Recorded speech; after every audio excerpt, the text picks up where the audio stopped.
Yang paling sering tidak diketahui adalah ya itu tadi, luka dianggap tidak boleh kena air, padahal tuh salah. Luka tuh kalau misalnya luka diabetes tuh harus sering dibersihkan.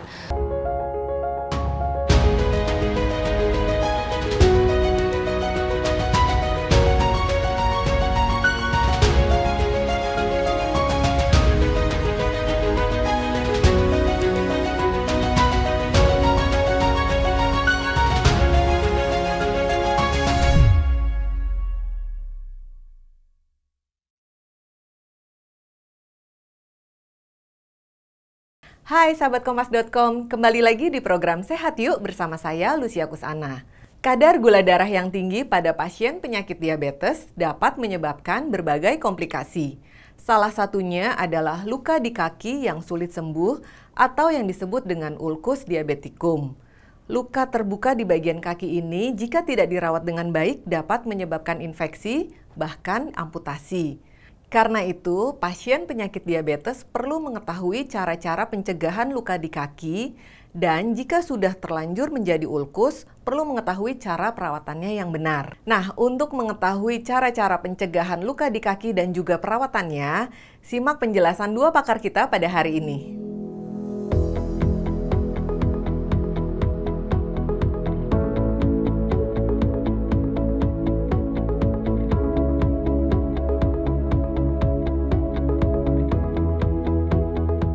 Tidak semua pasien diabetes mengalami komplikasi berupa luka di kaki. Jadi kalau pasien diabetes bisa mempertahankan kadar gula darahnya normal, maka tidak akan terjadi luka di kaki. Kalau kadar gula darahnya tinggi, maka gula darah yang tinggi itu akan dapat menyebabkan kerusakan-kerusakan pada sel, yang utama adalah pada sel saraf dan pada pembuluh darah. Terjadinya ulkus diabetikum atau luka pada kaki itu sebetulnya disebabkan karena ada gangguan persarafan, itu yang utama. Jadi 60% pasien diabetes itu mengalami gangguan persarafan dan akhirnya mengalami luka pada kaki. Gangguan persarafan itu adalah gangguan sensorik, yaitu pasien tidak bisa merasakan atau baal. Dan yang kedua adalah perubahan motorik, jadi pasien mengalami perubahan bentuk. Yang lebih umum itu adalah gangguan sensorik, yaitu baal. Pasien itu tidak bisa merasakan ada luka. Jadi kalau ada luka, pasien tetap aja berjalan, beraktivitas, sehingga makin lama luka itu akan semakin dalam. Pasien juga merasa tidak perlu berobat karena lukanya tidak nyeri. Tapi sebetulnya luka itu adalah pencetus yang cukup jarang. Yang lebih sering itu adalah trauma akibat sehari-harinya, jadi seperti memakai sepatu kesempitan, kemudian memakai sepatunya tidak pas. Nah, itu yang sehari-hari dirasakan tapi tidak terasa, sehingga makin lama terjadi kapalan, kemudian makin lama terjadi luka, dan akhirnya semakin dalam lukanya menjadi ulkus. Selain itu juga diperberat pada pasien diabetes itu, selain gangguan saraf sensorik, adalah gangguan saraf motorik. Yang dimaksud dengan gangguan saraf motorik itu adalah tidak keseimbangnya otot di kaki pasien. Jadi seperti otot flexor dan extensor, seperti pada lengan. Kalau flexor di sisi yang seperti ini, extensor yang sisi berlawanan. Demikian pula di kaki. Jadi misalnya ini kaki, ini adalah sisi extensor, ini flexor, tidak seimbang. Kalau kita lihat pada kaki kita, biasanya kan ada datar, kemudian ada kelengkungannya. Namun pada pasien diabetes, kalau terjadi gangguan, maka akan terjadi perubahan keseimbangan. Kakinya akan berubah bentuk menjadi melengkung, seperti ini. Jadi kalau kita misalnya pakai sepatu, kalau pada pasien dengan gangguan persarafan, maka yang terkena adalah tonjolan-tonjolan ini. Yang di atas, jadi kena sepatu bagian atas, nggak harus di bagian bawah lukanya. Jadi yang bagian atas juga bisa, karena sehari-hari pakai sepatu, apalagi kalau kesempitan, dan tidak berasa, nggak berasa kalau kesempitan, jadi akan tergesek terus. Kemudian yang bawah ini juga akan tergesek. Jadi kita bisa bedakan kalau misalnya ada kawan atau teman yang kencing manis, diabetes mellitus, kemudian ada luka di kaki, kita bisa cek awalnya. Awalnya lukanya di mana? Di tempat tonjolan-tonjolan tulang atau di ujung. Kalau di tonjolan-tonjolan tulang biasanya disebabkan karena gangguan saraf. Tapi kalau terjadinya di ujung, berarti itu karena gangguan pembuluh darah.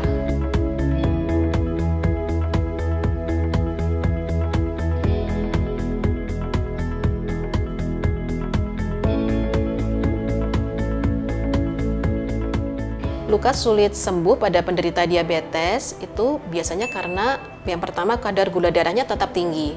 Jadi biasanya ada keadaan kadar gula darah tinggi menyebabkan luka.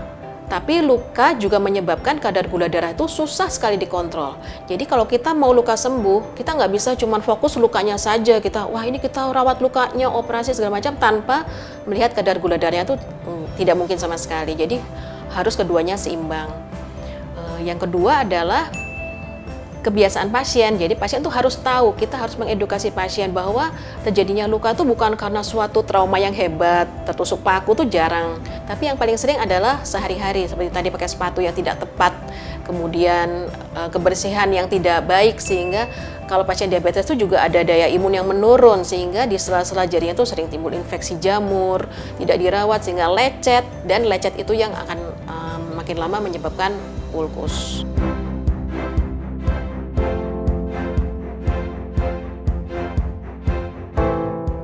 Sangat bisa diobati untuk mencegah amputasi. Jadi yang pertama tadi ya mengontrol kadar gula darahnya. Kemudian yang kedua, kalau kita mau fokus pada lukanya, luka itu harus dirawat dengan tepat. Jadi yang pertama adalah dibersihkan. Jadi jangan sampai luka itu, oh ini luka tidak boleh kena air, terus kurang tepat ya. Jadi kalau ada luka, kita tetap harus mencuci. Kita harus belajar cara mencucinya. Biasanya kalau ke dokter akan mengajarkan cara mencuci luka yang benar. Kenapa? Supaya bisa dikerjakan di rumah. Karena tidak mungkin pasien datang tiap hari ke dokter cuci, rawat luka itu tidak mungkin. Pasti yang mengerjakan semua adalah keluarganya di rumah. Jadi kita edukasi keluarga dan pasien. Kalau pasiennya masih mobile, masih cukup mandiri, pasien itu melakukan sendiri rawat lukanya. Dari mulai membuka perban, mencuci lukanya, kemudian mengeringkan, kemudian menutup dengan penutup luka yang sudah diinstruksikan oleh dokter sesuai dengan kondisi lukanya, karena kondisi luka pasien itu sangat bervariasi. Jadi tidak hanya harus dengan penutup luka ini, tidak. Jadi semua itu sudah disesuaikan dengan kondisi luka pasien. Cara penanganan luka yang tepat adalah yang pertama, bila pasien lukanya masih ringan, masih bisa dikerjakan di rumah sesuai dengan instruksi dokter. Jadi dimulai dari membuka perbannya sendiri, kemudian dibersihkan dengan sabun, dengan air, nanti akan diajarkan. Kemudian ditutup dengan penutup luka yang sesuai. Lalu memakai alas kaki yang sesuai. Jadi jangan sampai sudah lukanya bersih, kemudian alas kakinya tidak sesuai, akan terjadi luka lagi di tempat lain atau luka itu tidak sembuh-sembuh. Nah, kalau untuk luka yang cukup luas, biasanya lebih efektif kalau kita gabungkan dengan metode lain. Biasanya pasien masih bisa kita berikan serum atau plasma ya, yang dinamakan platelet rich plasma atau PRP, yang biasanya dipakai untuk kosmetik di daerah wajah, tapi sangat bermanfaat untuk penyembuhan luka. Biasanya kita bisa aplikasikan, dioles dalam bentuk gel, atau kita bisa suntikan di sekitar lukanya, itu tidak nyeri biasanya. Kalau misalnya lukanya berbentuk merah pada pasien diabetes, kita suntikan pelan-pelan dengan jarum yang kecil, itu tidak akan nyeri dan sangat membantu penyembuhan luka. Kalau untuk luka yang sangat luas, untuk lebih cepatnya bisa kita lakukan penanaman kulit atau namanya skin graft. Biasanya kita ambil dari tubuh pasien sendiri, yang paling sering adalah paha. Jadi luka dari paha itu, kulit dari paha itu diambil tipis sekali, kemudian ditempelkan pada lukanya, ditutup. Biasanya kita lakukan di rumah sakit, rawat inap selama 3 hari, sebelum pulang kita buka, kita rawat luka oleh dokter, setelah itu boleh berobat jalan. Nah, luka di paha tadi akan bisa sembuh sendiri dalam waktu 10-14 hari, jadi tidak perlu dijahit. Yang paling sering tidak diketahui adalah ya itu tadi, luka dianggap tidak boleh kena air, padahal tuh salah. Luka tuh kalau misalnya luka diabetes tuh harus sering dibersihkan. Malah terkadang setiap mandi, kalau pasien masih mandiri, pada saat pasien mandi, pada saat itulah luka dibersihkan. Jadi pasien mandi dulu, kemudian terakhir baru membersihkan luka di kakinya. Untuk penutup luka sebaiknya kita tidak mengganti terlalu lama. Jadi tanda kapan kita mulai mengganti balutan, kita bisa lihat kalau ada rembesan di luarnya. Namun ini jadi masalah kalau memakai modern dressing tadi, jadi penutup luka yang modern. Kalau kasa kita bisa lihat, oh sudah merembes keluar, ganti, itu harus. Tapi kalau modern dressing itu biasanya dibuat supaya tidak merembes, tidak kelihatan dari luar, sehingga nyaman. Oh ini belum merembes, ditutup aja gitu. Makanya tidak diganti-ganti. Nah itu yang harus dihindari.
apakah ada gangguan persarafan yang lain yaitu otonom. Jadi kalau kulit pasien itu kering, mengkilat, itu lebih mudah terjadi luka. Teori penyembuhan luka, kita memerlukan kondisi yang moist, bukan basah ya, tapi moist untuk luka itu bisa sembuh lebih cepat. Jadi kalau pada kulit yang kering, risiko terjadinya luka akan makin besar. Dan yang terakhir adalah gangguan pembuluh darah. Kita bisa cek screening teratur apakah ada risiko bahwa pembuluh darah itu mengalami gangguan dengan cara memeriksa tekanan darah, tapi bukan pada lengan saja, tapi juga pada tungkai. Ada 2 arteri atau pembuluh darah utama yang bisa kita periksa. Kemudian kita hitung skornya yang namanya skor AB, Ankle Brachial Index. Nah, nanti dari skor itu kita akan bisa mengetahui apakah ada risiko gangguan pembuluh darah yang dapat menyebabkan terjadinya luka pada kaki. Nah, selain itu, kita juga perlu memperhatikan beberapa faktor pendukung agar penyembuhan luka itu tercapai dengan baik dan cepat, tidak berkepanjangan. Antara lain, kita juga perhatikan dietnya bagaimana. Jangan sampai kita sudah minum obat-obatan, merawat lukanya, tapi dietnya tidak terkontrol, itu juga akan sia-sia. Kemudian kita juga lakukan fisioterapi, karena perlu juga exercise. Kenapa? Karena dengan setiap gerakan, maka membantu gula-gula yang tidak bisa masuk ke sel itu akan lebih mudah masuk ke sel, sehingga kadar gula darahnya akan lebih cepat terkontrol. Kemudian kita juga punya pelengkap dengan terapi sinar atau biofield yang bertujuan untuk melakukan atau membantu regenerasi sel sehingga proses penyembuhan juga akan lebih cepat tercapai. Dan juga ada antioksidan yang kita berikan karena pada diabetes ini terbentuk banyak sekali radikal bebas yang memperparah terjadinya luka dan sel-sel yang sudah kerusakannya itu sudah berlangsung sangat lama atau kronik. Kalau kita hanya minum obat-obatan, merawat luka tanpa memperbaiki fungsi selnya, maka penyembuhannya akan sangat lama. Jadi kita mengajak sel-sel tubuh kita untuk melakukan perbaikan. Kalau sel-sel kita sudah sehat, maka akan lebih mudah obat atau perawatan luka itu melakukan fungsinya.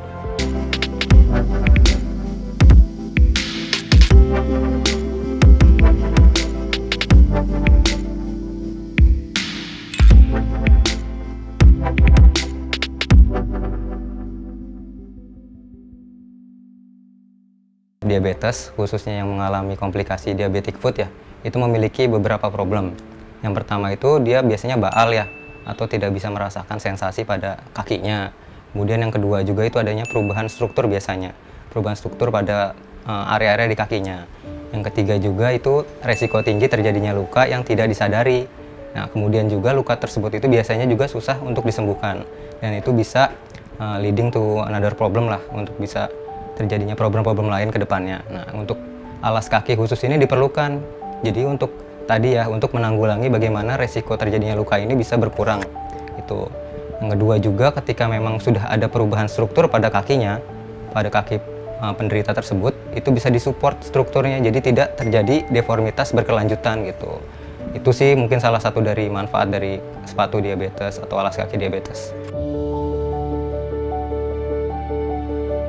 Jadi alat kaki ini dibuat customize ya, jadi sesuai dengan kondisi dan juga ukuran gitu. Jadi memang nanti akan diukur dulu dan juga akan dicetak kakinya, baru akan kita produksi, kemudian akan dilakukan fitting gitu.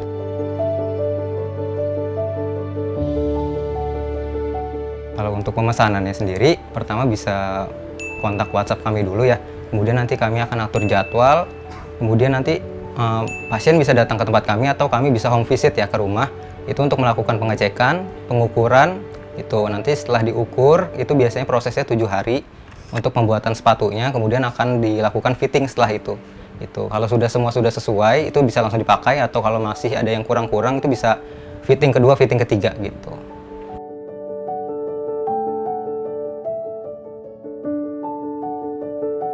Kalau untuk produk sendiri, itu dibuat dari ortotis lokal ya, jadi kami adalah tenaga kesehatan ortotis, jadi memang dibuat langsung oleh kami, jadi secara lokal ya. Keuntungannya itu tergantung dari problem yang dihadapi oleh klien tersebut ya.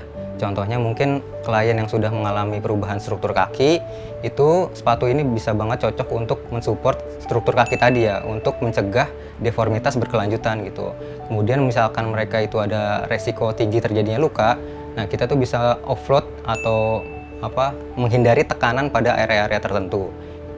Yang ketiga juga mungkin ada kasus-kasus yang sudah mengalami amputasi ya pada beberapa tulang di kakinya. Nah itu tuh bisa banget sepatu ini tuh bisa untuk dipakai sehari-hari. Jadi tidak seperti sepatu umumnya ya yang akan longgar ketika dipakai ketika sudah amputasi. Nah itu tuh ada fillernya, ada pengisinya di dalam sepatunya.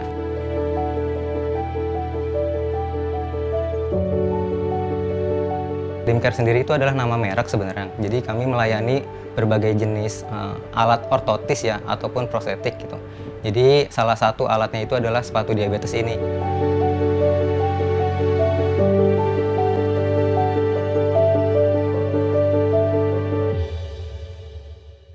Nah, sahabat Kompas.com, itu tadi penjelasan yang sangat informatif dari dua pakar kita tentang pencegahan luka di kaki dan juga perawatannya. Dan yang tidak kalah penting adalah penggunaan alas kaki khusus bagi pasien penyakit diabetes. Saya Lucia Kusana pamit, jangan lupa tetap saksikan program Sehat Yuk di YouTube channel Kompas.com.